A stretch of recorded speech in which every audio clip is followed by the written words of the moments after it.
The restaurant went quiet the moment two men cornered a young woman against the bar. People looked away, pretending not to see. Everyone except my 10-year-old daughter, who tugged my sleeve and whispered, "Daddy." She looked scared. That was the second I knew I couldn't stay seated. The restaurant hummed with the ordinary comforts of a weeknight. Forks chimed against china. Conversations braided into a soft current, and the warm glow from the street slipped through the front windows as if it, too, had booked a table. At a corner booth, Daniel sat with his daughter, Emily, the two of them tucked into a little island of calm where the world was no more complicated than dinner and a chance to laugh at each other's silly faces. He looked like any tired father at the end of the day, shoulders loose, voice low, attention narrowed to the child across from him, content to divide the next few minutes between listening and making her giggle while she worked through bites of macaroni and cheese. "Slow down," he said, smiling as Emily chased a noodle to the edge of her fork. "No medal ceremony for finishing first." "That's not fair," she countered, mouth twitching toward a grin. "You're taller. Your bites are bigger." He lifted his hands in surrender. "Accused and convicted. I hereby promise to take tiny bites that are scientifically verified to be smaller than yours." Her laugh, the small, bright kind that comes before self-consciousness, tugged a smile out of him he didn't have to work for. He took in the small rituals he loved. How she lined up her napkin's folded corner with the edge of the table, how she studied the world without announcing it, how she checked that the cheese stretched from her fork to the bowl like a tightrope before she claimed it. All of it felt ordinary in the best way, a compact between their two seats that nothing outside the booth was allowed to break. "Tell me about your day," he said. "Regular," she said. And then, because regular days are never truly regular to a 10-year-old, she added, "Our teacher said my project was resourceful." "Does that mean good?" "It means better than good," he said. "It means you figured things out." She tilted her head. "Like you." "Sometimes," he allowed, nudging his water glass into a new ring of condensation. "Mostly it means paying attention." She ate, and he did, too, in unhurried bites that let the moment breathe. When he spoke again, his voice softened without his permission. "I like this," he said. "Just us, dinner, nothing complicated." "I like the corner," she said, glancing around. "Feels like a fort." "A very sophisticated fort," he said, lowering his voice to a conspiratorial whisper, "with linen napkins and a wait list." Her feet swung beneath the table, scuffing the booth's vinyl in a rhythm that matched her contentment. He tried not to think about the thousand small calculations he made every day, money and schedules and promises to keep, because for the length of one meal, the math didn't matter. Here, he could count in other units. Laughs, shared glances, the half-second it took her to read his face and know that, even on the long days, he was glad to be exactly where he was. "Do you think I could have a lemonade?" she asked, eyes bright but careful, as if the question itself were a test. "We will negotiate," he said sternly, then cracked. "If you promise to drink water, too. Half and half." "Deal." She leaned forward, elbows almost but not quite on the table, remembering a rule at the last second, and studied him with that same quiet attention he'd praised in her. "You look less tired now," she said. "Food helps," he replied. "Company helps more." Around them, the room carried on. A birthday song flickered to life at a distant table and snuffed itself out in applause a minute later. A server floated by with a tray high on her shoulder, eyes level and practiced. The front door opened and closed in gentle loops. Daniel took a breath, letting the familiarity of it all settle his mind. This was how he liked the world best. Predictable, close, easy to read. And he felt a small, private gratitude for the corner seat that let him keep everything important in his line of sight. His daughter, her dinner, the promise that ordinary could hold. Emily twirled her fork again and squinted one eye. "What if I balance it like a seesaw?" "Physics at the table," he said. "Advanced coursework. The macaroni will write you a recommendation letter." Another laugh. Another small victory. And then, as if someone gently turned down a dial, something in the room shifted. He didn't name it, not yet. He only felt a slight change in the air, the way a room settles when attention gathers in one spot. He kept his smile for Emily, but a part of him listened differently, the same way he always had when the familiar tilted toward the unexpected. The subtle change Daniel had sensed soon sharpened into something undeniable. Laughter at a table near the bar dimmed into awkward silence, and the clinking of glasses slowed as if the sound itself were reluctant to intrude. From his booth, Daniel's eyes traced the shift until he found its source. A young woman in her 20s, shoulders tense, pressed against the edge of the bar as two men closed in on her.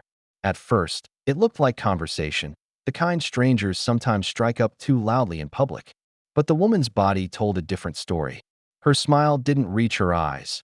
Her arm inched away each time one of the men leaned too close, and her hand hovered near her purse as if calculating an escape she hadn't yet found. Their voices carried across the restaurant, louder than the music, sharp with a confidence that dared anyone to object. Most people noticed. Daniel saw the proof. A couple at the next table lowering their voices, an older man turning deliberately back to his meal, a group of friends drawing their circle tighter to each other, choosing silence over interruption. A woman at the far wall lifted her phone, her thumbs sliding down the screen, not to record, but to bury her attention in anything that wasn't unfolding a few feet away. Emily, too young to cloak her concern, tugged at her father's sleeve. "Daddy," she whispered, eyes fixed on the corner of the room. She looked scared. Daniel followed his daughter's gaze. For a second, he didn't move, studying the scene as though memorizing it. The woman's retreat measured in inches, the men's persistence measured in arrogance, the way the restaurant collectively tried to shrink away from responsibility. His jaw tightened. Emily's small fingers stayed curled in the fabric of his sleeve. He glanced at her, at the question she hadn't asked aloud but hung between them all the same. "Are you going to help her?" In that instant, his expression shifted. The easy warmth of a father sharing dinner cooled into something sharper, steadier. His shoulders squared, his eyes narrowed, and a quiet stillness overtook him. Emily had seen that look only a few times before, when he fixed a broken lock, when he steadied her after she fell from her bike, when danger, however small, required a certainty she could trust. Around them, conversations faltered, then resumed in forced fragments. But Daniel knew the truth. Everyone had seen enough to understand, and everyone was hoping someone else would step forward. He exhaled slowly, his decision already made. "Stay right here, sweetheart," he murmured, laying his napkin carefully beside his plate. His voice was calm, but beneath it ran a current Emily recognized, a tone that meant there would be no argument, only trust. She nodded, eyes wide, feet tucked back into the booth as if the seat itself could shield her. Daniel rose, smoothing his shirt with one hand, his movements unhurried but precise. The room seemed to tilt toward him without realizing it, the quiet widening as he crossed the floor. He did not raise his voice or rush. He simply walked, each step deliberate, toward the place where comfort had cracked and fear was beginning to spill through. Daniel's stride was steady, neither hurried nor hesitant, but each step carried the weight of a man who had already chosen what needed to be done. The clamor of cutlery and chatter dulled around him, as though the restaurant itself held its breath. He knew what people were thinking, someone should do something, but he also knew most people preferred that someone be anyone but themselves. As he moved closer, he caught fragments of the woman's voice, short refusals, fragile in tone, but firm enough to show she wasn't inviting this attention. One of the men smirked, leaning in again, the sharp scent of alcohol riding his words. The other blocked her side, creating a wall she could not pass without touching them. Daniel saw the fear gather in her eyes and knew the moment had passed when she could diffuse the situation politely. Back at the booth, Emily hugged herself, her chin tucked low, watching him. She wanted to be brave, but her small voice had trembled when she said, "Daddy." She looked scared. He carried that voice with him now. He paused just long enough to set his stance before he spoke. "Let her go." His tone was calm but absolute, low enough to make those nearest strain to hear, strong enough to cut through the men's laughter. The woman's eyes darted to him, relief and disbelief colliding in one glance.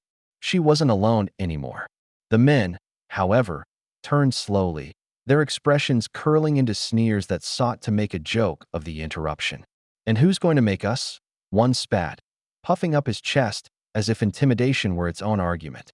Daniel's face didn't change. Inside, his mind ticked through possibilities the way it always had when danger was close. The distance between them, the nearest exit, the woman's trembling hand still pressed against the bar. But he let none of that calculation show. Instead, he stood rooted, his voice steady, his eyes unwavering, the presence of a man who had once faced greater threats than these two could imagine. The restaurant had grown utterly silent now, each diner caught between fear and fascination. Some clutched their drinks tighter, others leaned forward in their seats, but no one spoke. They were waiting, not just for the outcome, but for whether courage or cruelty would define the next moment. Emily pressed her palms flat against the booth, her breath quick. She knew her father's calm wasn't ordinary. It was the kind that came before something happened. And though her heart pounded, she believed what he had told her so many times in quieter moments. If something feels wrong, you don't look away. You act. The tension snapped as one of the men shoved his weight forward, a fist curling and swinging toward Daniel's face. Time seemed to splinter, the collective gasp from the restaurant arriving a heartbeat before the strike. But Daniel didn't flinch. His body moved with the practiced efficiency of a man who had trained for moments when hesitation could mean defeat. He sidestepped with measured precision, caught the man's arm, and twisted. The attacker's momentum worked against him, and in seconds, he crashed across a table, scattering plates and glasses in a burst of shattering sound. Chairs screeched as diners jumped back. Someone muttered a stunned, "Oh my God," while another pulled a phone from a pocket, too shocked to decide whether to call for help or simply record. The room pulsed with disbelief. This quiet father had not only stepped forward, but had just dismantled the first threat in a single motion. The second man snarled, rage flushing his face red. He seized a chair and lifted it high, aiming to bring it down with brute force. For an instant, the woman at the bar froze, her eyes wide, expecting the worst. But Daniel was already moving. He closed the distance, striking the man's forearm with a precise blow that sent the chair clattering harmlessly to the ground. In the same motion, he swept the man's legs, flipping him onto the floor with a thud that rattled through the silence. Gasps rippled across the restaurant. Glasses toppled, silverware stilled, and every face turned toward the man who, seconds earlier, had looked like any weary father sharing dinner with his child. Now he stood like a wall, calm, steady, unshaken, while two groaning men lay sprawled and stunned at his feet. Emily's eyes were wide, her breath shallow. She gripped the booth cushion so tightly her knuckles whitened. Yet even through the shock, pride began to bloom in her chest. Her father hadn't just stood up. He had done it with a certainty that made her feel safer than she ever had. Daniel's breathing stayed level, controlled. He didn't gloat, didn't shout, didn't even glance at the crowd. His focus was on the woman who had been cornered, her back still pressed to the wall, her hands trembling. In the corner of his vision, the attackers writhed on the floor, their arrogance dissolved into groans. But he gave them no more energy than necessary. His duty lay elsewhere now. The restaurant remained suspended in a kind of stunned quiet, the echo of violence lingering in the air. Every witness knew they had just seen something rare, decisive courage that arrived not in loud declarations, but in precise, undeniable action. It had taken no more than 15 seconds, though for those watching, it seemed longer, stretched by shock, disbelief, and the crackle of adrenaline in the air. One moment, the woman had been trapped against the wall, her escape blocked by laughter and threats. The next, the balance of power had flipped entirely, with two grown men sprawled on the floor, groaning in confusion and pain. A glass rolled off the overturned table and shattered against the tile, the sound punctuating the stunned silence. Diners who had been frozen in place slowly allowed themselves to breathe again. A mother clutched her child's hand tighter, a man lowered the phone he'd raised but forgotten to use, and a server peeked out from behind the counter, wide-eyed. For Emily, those seconds had felt like forever. She had watched her father's every move, how calm he remained, how sure. It was as though the man across from her at dinner, who teased her about lemonade and tiny bites, had transformed before her eyes into someone she had never fully known. Her chest swelled with fear and pride all at once. The two emotions tangled until she wasn't sure which was stronger. "Daddy," she whispered to herself, her voice too quiet to carry but filled with awe. Daniel's stance said everything. feet planted firmly, hands loose but ready, eyes sweeping the room not for praise but for lingering danger. His breathing was measured, his body language signaling control, not aggression. To him, the scuffle wasn't remarkable. It was instinct, reflex sharpened by years of discipline and training that had never truly left him. The woman at the bar pressed a hand to her chest, her shoulders trembling as she realized the threat had passed. Her lips parted, but no words came yet. Only a rush of tears welling that she hadn't allowed herself until safety arrived. The crowd began to stir, whispers cutting through the stunned quiet. "Did you see that?" He didn't even hesitate. "Who is he?" The attackers groaned, shifting on the floor, their earlier swagger replaced with silence and defeat. Chairs and plates lay scattered around them, reminders of just how fast the tide had turned. Emily could hardly take her eyes off her father. To her, he looked bigger somehow, though he hadn't changed at all. It wasn't size, it was presence. She understood, in a way children sometimes do more sharply than adults, that her dad had carried something powerful inside him all along, and now everyone else could see it too. The restaurant waited. For what? No one quite knew. Maybe for Daniel to say something. Maybe for someone to claim him as more than just the quiet man who had been sitting in the corner booth moments ago. Daniel's posture softened the moment the threat was neutralized. He didn't linger on the men who lay groaning on the ground. He had already calculated that they were no longer capable of hurting anyone. Instead, he turned toward the woman, his voice lowering from the sharp command he had used moments before into something gentle, steady, and reassuring. "You're safe now," he said quietly, offering her his hand. "Don't worry." The woman hesitated only a second before gripping his hand as if it were a lifeline. Her fingers trembled, her breath shuddering out in relief. She let him guide her a step away from the wall, the space she had been trapped against only moments ago. From the other side of the room, someone finally broke the silence. "Who is this guy?" The question, spoken with awe rather than suspicion, hung in the air like a challenge to every person who had sat frozen, waiting for someone else to step forward. The restaurant manager hurried over, scanning the chaos with frantic eyes, trying to reassure patrons while glancing nervously at the sprawled attackers.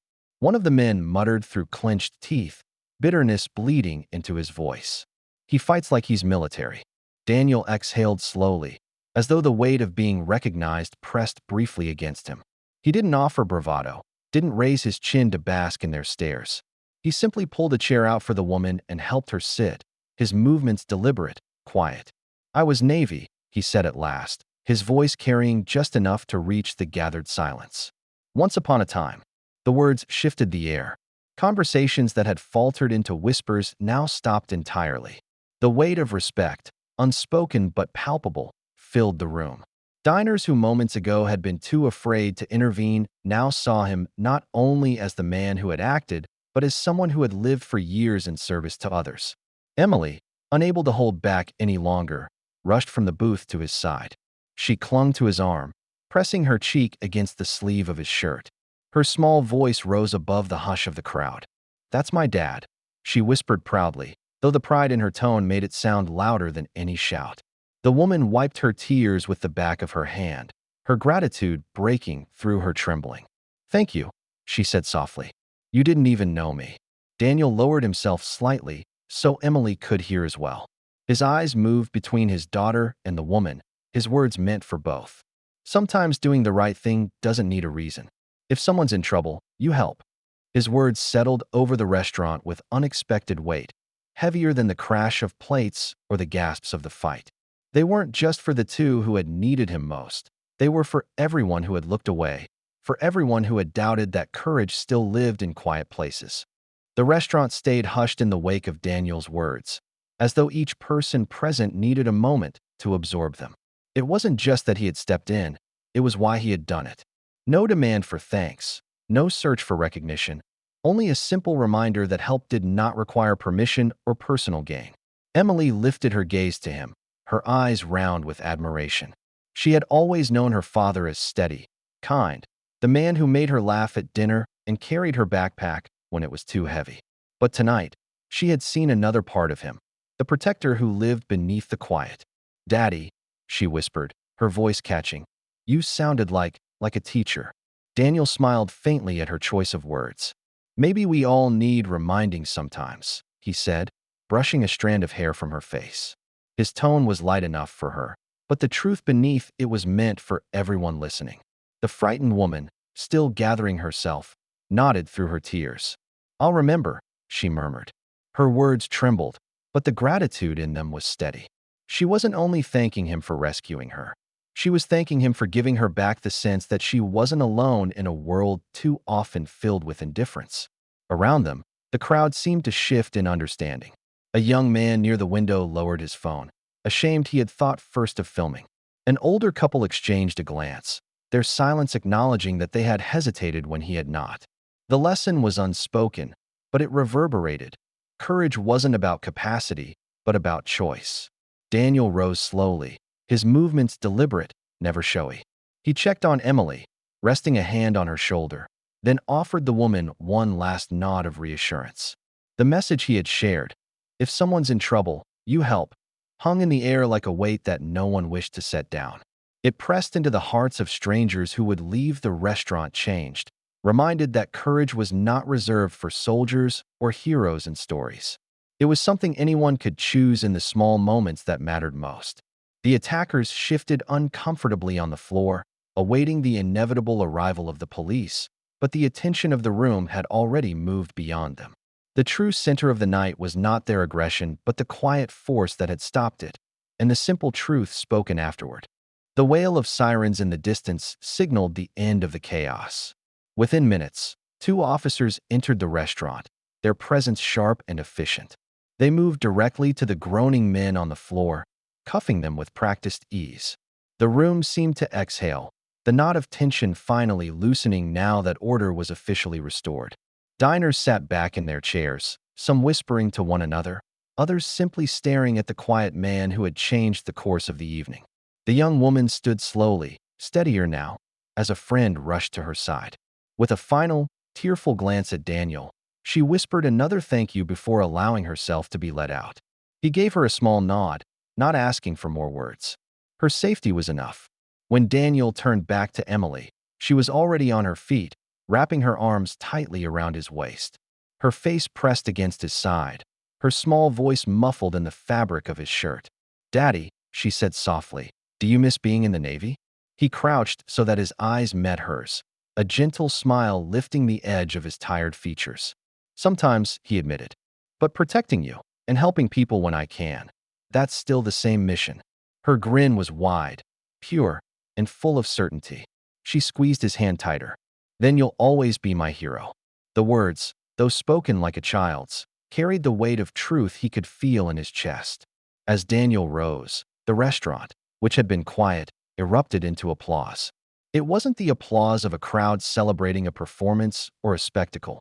It was the applause of people who had witnessed something rare: bravery without vanity, strength without cruelty, compassion without condition. He hadn't stood up because of his past in uniform, and he wasn't being honored for it now. He was being thanked for something much simpler, but just as profound: choosing not to look away. He placed an arm around Emily's shoulders, guiding her toward the door. She leaned against him, content and safe, her small hand clutching his with a grip that told him she had absorbed more from this night than he might ever put into words. Outside, the night was cool, the city alive with its usual noise, but Daniel carried something quiet with him. A truth that did not need embellishment. It didn't take a battlefield or a title to be what the world needed. Sometimes it was as simple as noticing when others pretended not to, as simple as listening to your child's concern and acting on it, as simple as refusing to stay silent when silence would betray compassion. The closing thought lingered like a promise as father and daughter disappeared into the night. True strength isn't just about what you can do. It's about what you choose to do.